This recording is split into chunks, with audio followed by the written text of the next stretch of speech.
people. This is Lady Love, and I'm calling, talking, seeing people on here talk about their love journeys.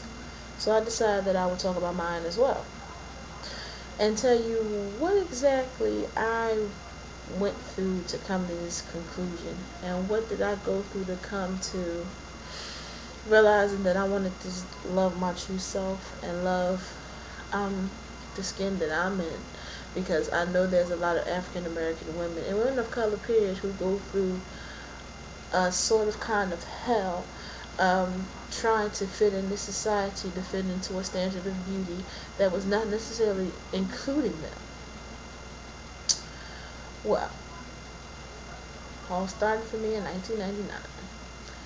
I wasn't a Christian yet, and I decided I wanted to get rid of the perm because I had been going through some health issues, and I realized once I started relaxing my hair, I stopped getting as sick as I was before in dealing with my asthma. And I had stopped taking my pump altogether 2 years after I rid my body of those toxic crack type of dependencies to those creams that say that they do wonders for your hair. But I wonder, could you clean uh, your car with it, or burn a hole in a car roof or engine or something like that with that stuff, because it's dangerous. I I decided to do the afro, and I did afro thing for a while, and I had a huge afro. This is my second set of locks. This is my second journey. I've had these for about 3 years now. October of this year makes 3 years, and they grew pretty long because I was bald headed. I had about maybe 2, 3 inches of hair. When I decided I wanted to grow it back, I had to get my hair braided, and I wanted to get a full front. So I let my hair grow for about 6 months.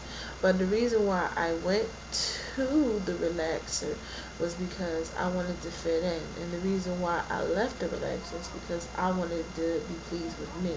Sometimes fitting in with others can contradict you being happy with yourself, and I would rather be happy with myself in this state than to try to please others to fit in, because you can make your way being who you are.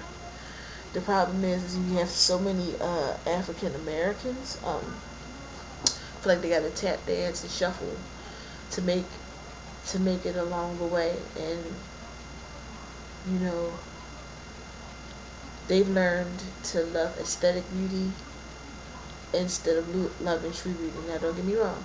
A sister does have some jewelry, love going shopping. A sister does love to get her hair done, because I do get my locks done every so often. I get the color. I love my red, so I get the color put in. And my girl Keisha does an excellent job styling my hair. And I can't wait till she gets her shop up and running, because I will try to bring as many people here in Philly to her as much as possible, because she's the truth. I don't understand.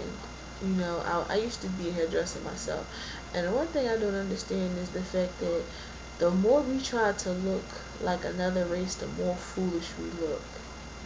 Do you think? Even though I like the bohemian look, and sometimes I like the hair for some women, but do you think that we look like absolute jackasses, if you will, putting like 5 pounds of hair in our head, making fake afros when we could grow our own hair out? It amazes me how folk will buy afro weave and afro wigs, but won't grow their own hair out to make it look like that.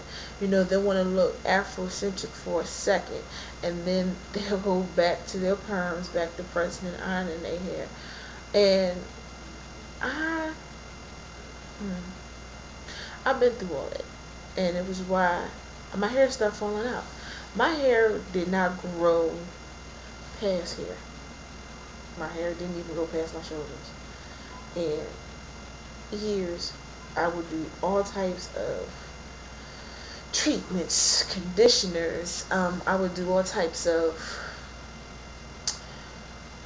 shampoos, whatever gimmicks that they portray on the commercials, which is a lot of this stuff is a fluke. Um, I tried it. You named it. It was in my head.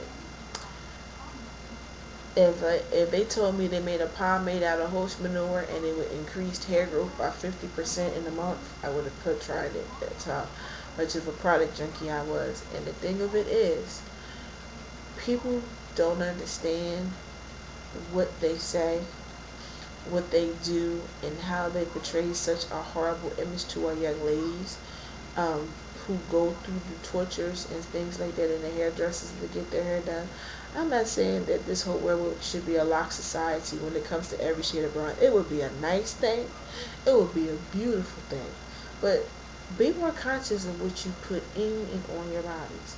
Because the long-term effects of a relaxer is horrible. And I'm talking from a hairdresser standpoint.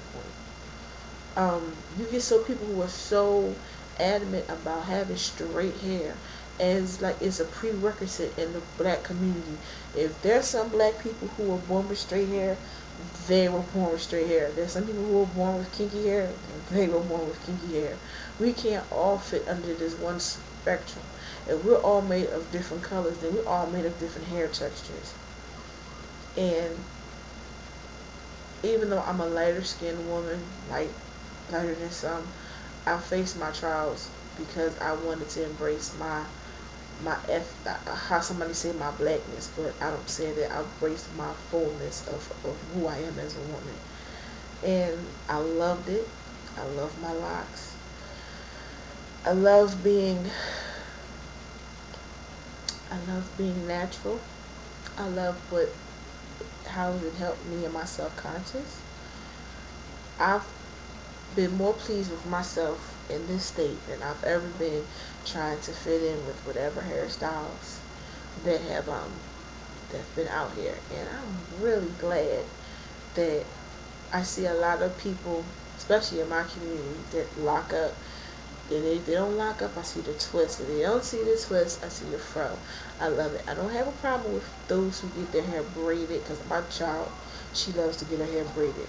Sometimes she loves it straight because certain hairstyles I give her, I put a warm comb through it. But a lot of times she doesn't even get curls and stuff like that. But when she see me curl my locks up and I have like spirals, then she wants curls, and then I'll give them to her. But that is far in between because she actually likes her hair in a natural state. She actually likes walking around with her afro, and which is deep because my daughter is what people would call not exactly normal. Like, my daughter's autistic and mentally retarded, and if a child with her difficulties can embrace loving her hair and loving who she is, then why someone who doesn't have those type of difficulties, like a quote unquote, can't embrace who they are.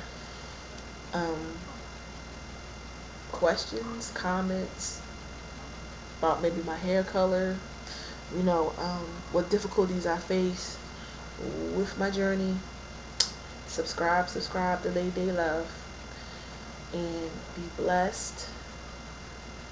Feed your minds, not your bellies or your behinds, because then you become gluttons and you'll become whores. Did I say that? Don't worry about that. That. Y'all have a good